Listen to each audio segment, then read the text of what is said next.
E aí pessoal, beleza? Quem fala é o Davi do canal Ponto da Astronomia. Vocês já pararam para se perguntar o que são as nebulosas, o que passa dentro dela e ainda mais como são formadas? São formadas as nebulosas e o que se passa dentro de cada uma e cada tipo de nebulosa.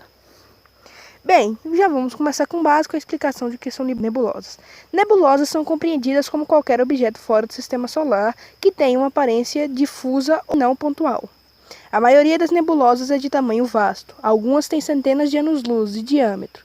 Todas as nebulosas existentes na Via Láctea são formadas de material interestelar, categorizado pela existência de grãos sólidos de poeira cósmica e gases. A partir disso, especula-se que as nebulosas presentes fora da galáxia tenham se formado da mesma forma. Uma nebulosa é composta de 90% de hidrogênio e os outros 10% de hélio, carbono, oxigênio e nitrogênio. A aparência delas difere entre si, dependendo da temperatura, densidade e do material espacialmente distribuído entre ela e o observador.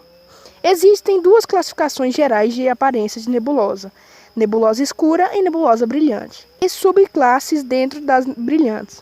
Então agora já vamos começar falando das nebulosas escuras, beleza? As nebulosas escuras aparecem como manchas negras em formato irregular no céu e ofuscam a luz das estrelas que estão além delas.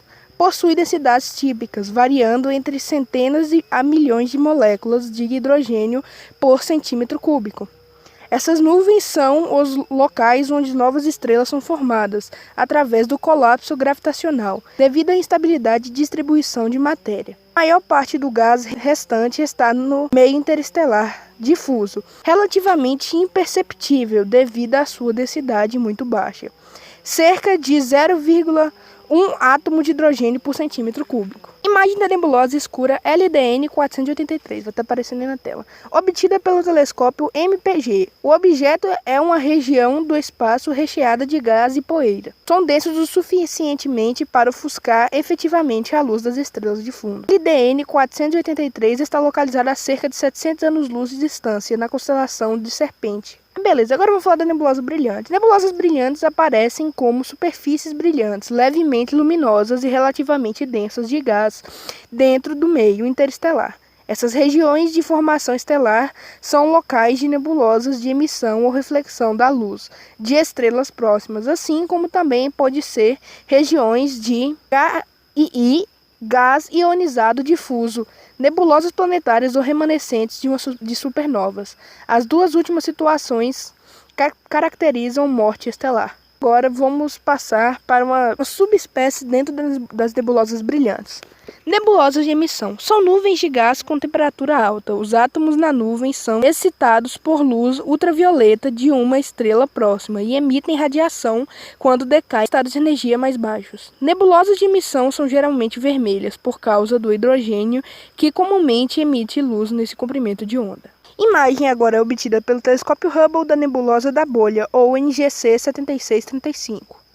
É uma nebulosa de emissão localizada a 8.000 anos-luz de distância. Crédito da NASA ESA Hubble. As nebulosas de reflexão refletem a luz de uma estrela próxima a partir de seus grãos de poeira. O gás dessa nebulosa é frio e esses objetos seriam vistos como nebulosas escuras se não fossem a fonte de luz próxima. São geralmente azuis, porque a luz azul é espalhada mais facilmente.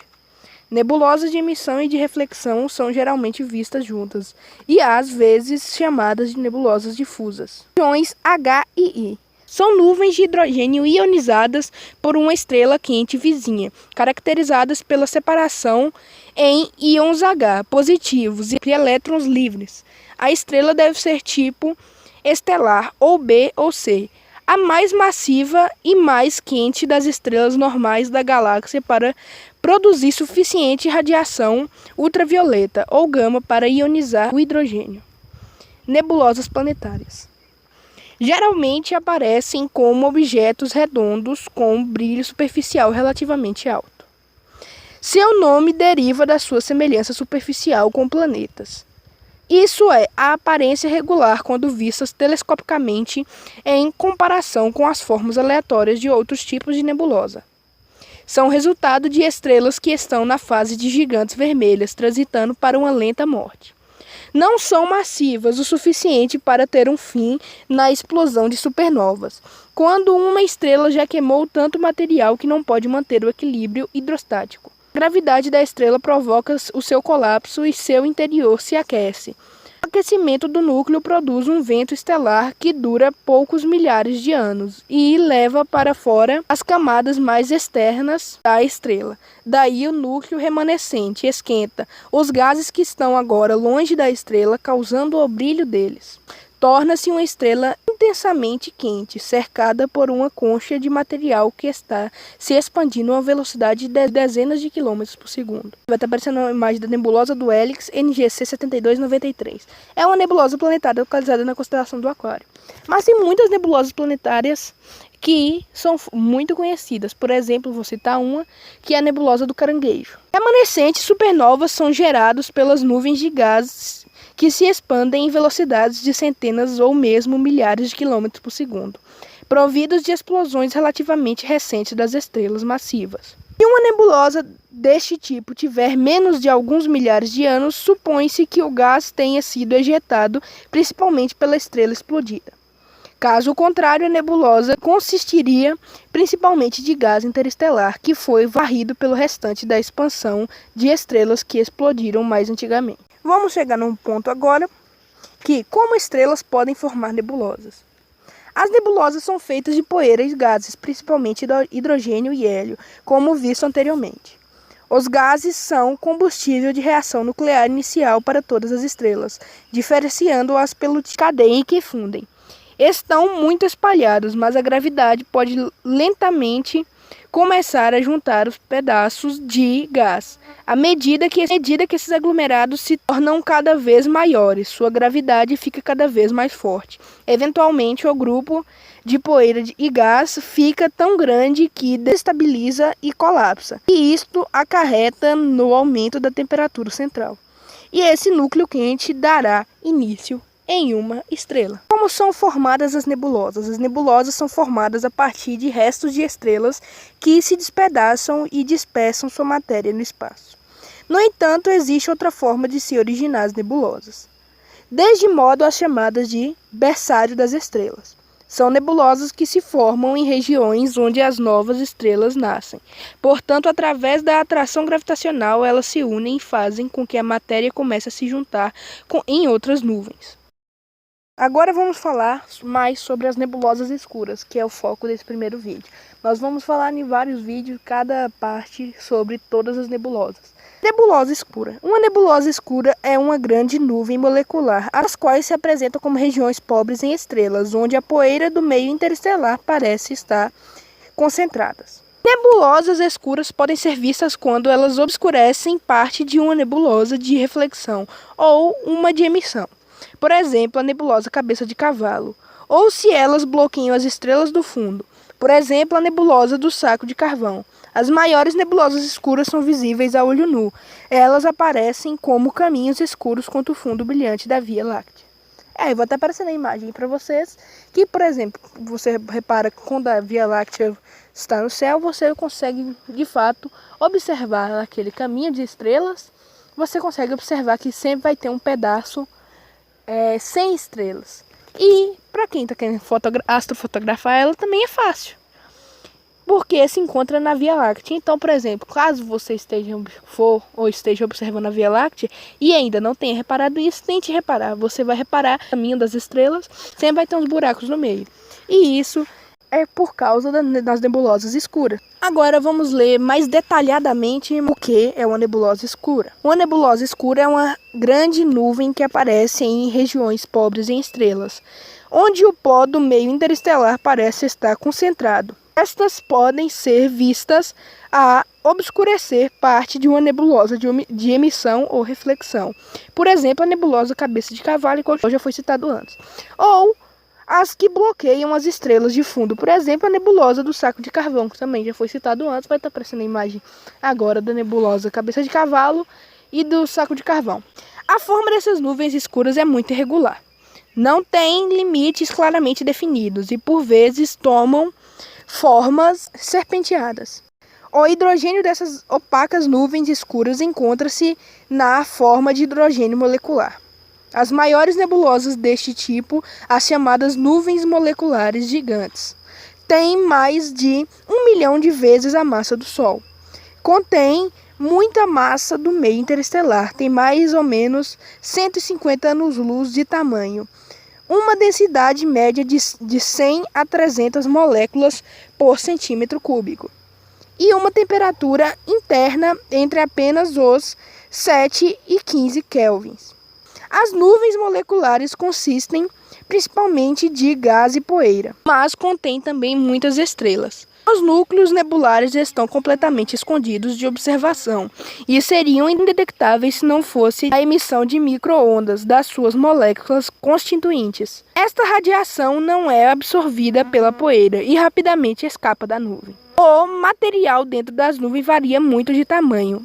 Algumas nuvens tendo apenas a massa de umas quantas estrelas individuais. Outras zonas com cerca de 1 ano-luz de diâmetro. As nuvens têm um campo magnético interno que dá apoio contra a sua própria gravidade. As grandes nuvens moleculares desempenham um importante papel na dinâmica da galáxia. Quando uma estrela passa perto de uma dessas nuvens, a considerável força gravítica perturba a órbita da estrela. Depois de alguns encontros próximos, uma estrela de idade média terá componentes de velocidade em todas as direções, em vez de uma órbita quase circular como uma estrela recém-nascida. Isto porque a jovem estrela herda a órbita circular da nuvem onde nasceu. Isto dá aos astrônomos uma outra ferramenta para estimar as idades das estrelas e ajuda a explicar a espessura do disco galáctico. Nas regiões interiores das nebulosas escuras, acontecimentos importantes têm lugar, a formação de estrelas. A densidade típica de nuvens moleculares é de 100 partículas por centímetro cúbico, igual já foi dito. O diâmetro de nuvens moleculares gigantes pode ser de até 100 anos-luz. Vale ressaltar que a distância da Terra até o Sol é de 8 minutos-luz. No interior dessas nuvens há regiões de formação estelar, nebulosas de formação estelar. A nebulosa de formação estelar mais próxima do Sol é a nebulosa de Órion, a 1.300 anos-luz de distância. A galáxia do Redemoinho. Zonas avermelhadas brilhantes são regiões de formação estelar cujo brilho se deve à presença de hidrogênio quente e ionizado. As nuvens moleculares contêm hidrogênio molecular e também poeira. A partir das flutuações de densidade começa a ocorrer o colapso da matéria por causa da força gravitacional. A explosão de uma supernova próxima pode ser a causa do colapso. É isso, uma função da protoestrela. O processo tem continuidamente na fragmentação da nuvem e em cada fragmento, durante o colapso, a energia potencial gravitacional é convertida em energia térmica. Os fragmentos passam a ser esferas quentes de gás em rotação chamadas de próton-estrelas. A próton-estrela vai sendo acrescida matéria que estava em seu entorno. A partir do momento em que a pressão e a temperatura no centro da próton-estrela são suficientemente altas, nasce a estrela. A partir do início das reações nucleares, a acreção de massa para. Ela para de receber massa e a massa da estrela que determinará o que acontecerá com ela daí para frente. Se a temperatura e a pressão no interior da próton-estrela não forem suficientes para realizar a fusão nuclear, então temos um anã marrom. A emissão de luz por parte da anã marrom devido à sua temperatura elevada. Mas não há reações nucleares em seu interior. Há cerca de 50 anãs marrons na nuvem de Órion, ou na nebulosa de Órion, a mesma coisa. Aí vai estar mostrando a imagem na tela. A nebulosa de Órion visível, a luz visível, e a nebulosa de Órion na luz infravermelha. E você vai ver que tem esses pontinhos marrom, cada um deles são anãs marrons. E outro ponto que vale ressaltar, Júpiter também emite mais radiação que recebe do Sol, mas não é considerado um anã marrom. Isso aí é um fato já interessante. O vídeo, né, sobre as nebulosas escuras. Obrigado por assistir até aqui, e isso já vai ter uma série de vídeos. Esse vídeo dessa série que está começando, que eu estarei trazendo mais vídeos. E é uma série de vídeos mais detalhados, mas melhor. Então, espero que tenha gostado. Obrigado por assistir até aqui. Já deixa o like, se inscreve e compartilha para ajudar.